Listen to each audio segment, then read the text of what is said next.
તો બનાસકાંઠાના પાલનપુરમાં રામજી મંદિરના મહંતે અન્નનો ત્યાગ કર્યો। અયોધ્યાની પ્રતિકૃતિ સમાન રામજી મંદિર પાલનપુરમાં ન બને ત્યાં સુધી મહંત અન્ન નહીં આરોગે। 11 કરોડના ખર્ચે પાલનપુરના રામજી મંદિરનો જીર્ણોદ્ધાર થવાનો છે, ત્યારે રામજી મંદિરના જીર્ણોદ્ધાર હેતુ પાલનપુરમાં રામકથા પણ ચાલી રહી છે। રામકથાના પ્રથમ દિવસે જ મહંત રાઘવદાસજી મહારાજે અન્ન ત્યાગનો સંકલ્પ કર્યો છે।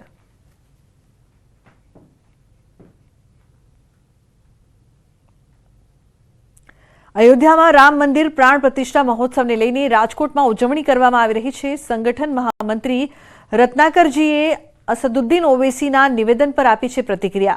રામ મંદિર એ કોઈ રાજકીય મુદ્દો નથી, દરેક ભારતીયનું આસ્થાનું કેન્દ્ર રહ્યું છે। રામ સત્ય અને મર્યાદા સાથે ચાલનારા છે, આ વિચારો તેમના વ્યક્તિગત હોઈ શકે। देश में यह परिस्थिति जब से यह बात शुरू हुई है, देश की अपनी आस्था का विषय है। राम कभी भी राजनीति के मुद्दे नहीं थे, राम हमेशा आस्था के विषय है। अब आस्था जिनकी जहां है और जहां जो काम कर रहा है उसकी अपनी सोच हो सकती है, इसलिए राम कभी भी संघर्ष की कहानी, राम हमेशा सत्य और मर्यादा के साथ जीने वाले हैं और उसको मानने वाला भारत का हर नागरिक मर्यादा के साथ जीता है। इसलिए अपनी सोच का विषय हो सकता है, उनकी अपनी समझ की बातें हो सकती है। तो अयोध्याમાં રામ મંદિરના પરિસરમાં વડોદરાની મહેક પ્રસરે તે માટે 108 ફૂટ લાંબી અગરબત્તી રામ ભક્તોએ બનાવી છે, જે વડોદરાથી નીકળી અયોધ્યા માટે પ્રસ્થાન કરાવ્યું હતું। જે અગરબત્તી અરવલ્લીના શામળાજીના રતનપુર બોર્ડરથી નીકળી રાજસ્થાનમાં પ્રવેશ કર્યો હતો। અરવલ્લીમાંથી પસાર થતા હજારો લોકોએ આસ્થા સાથે અગરબત્તીના દર્શન કર્યા હતા। વડોદરાથી લઈને અયોધ્યા સુધી પહોંચતા ઠેર ઠેર ભવ્ય સ્વાગત કરવામાં આવશે।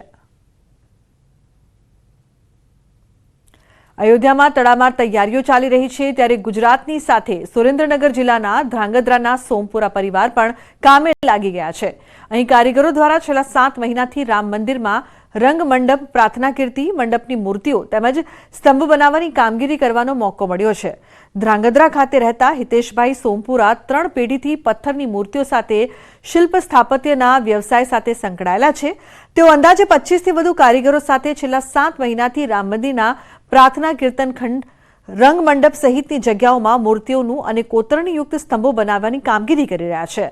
સમગ્ર ગુજરાતમાંથી પ્રાર્થના અને રંગ મંડપની મૂર્તિઓ બનાવવાની કામગીરી ધ્રાંગધ્રાના આ પરિવારને મળતા ઝાલાવાડનું ગૌરવ વધ્યું છે।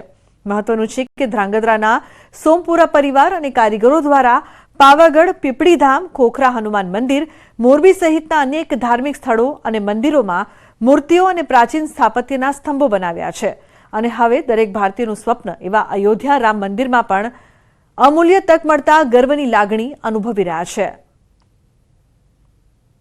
અમે પેઢીઓથી આ મૂર્તિકામ કરતા આવ્યા છીએ અને વિશેષ તો એ કે જે આ જે રામ મંદિર નિર્માણ થવા જઈ રહ્યું છે કે જે પેઢીઓ વર્ષોથી એનો ઇંતજાર હતો।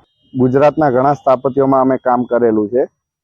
અત્યારે અમને અયોધ્યાના આ મોટા રામ મંદિરમાં મોકો મળેલો છે કામ કરવાનો, એના માટે અમને ખૂબ આનંદ છે।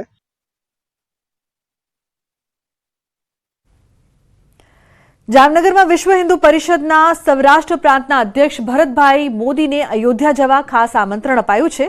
22 જાન્યુઆરી પધારવા માટે ખાસ આમંત્રણ અપાયું છે। શ્રીરામ જન્મભૂમિ તીર્થ ક્ષેત્રની ટીમે આ ખાસ કંકોત્રી આપી છે। વડાપ્રધાન અને ખાસ મહેમાનોની ઉપસ્થિતિમાં જામનગરના ભરતભાઈ મોદીને આ આમંત્રણ આપવામાં આવ્યું છે। અગ્રણી ઉદ્યોગપતિ અને વિશ્વ હિન્દુ પરિષદના પ્રાંત અધ્યક્ષ છે ભરતભાઈ મોદી।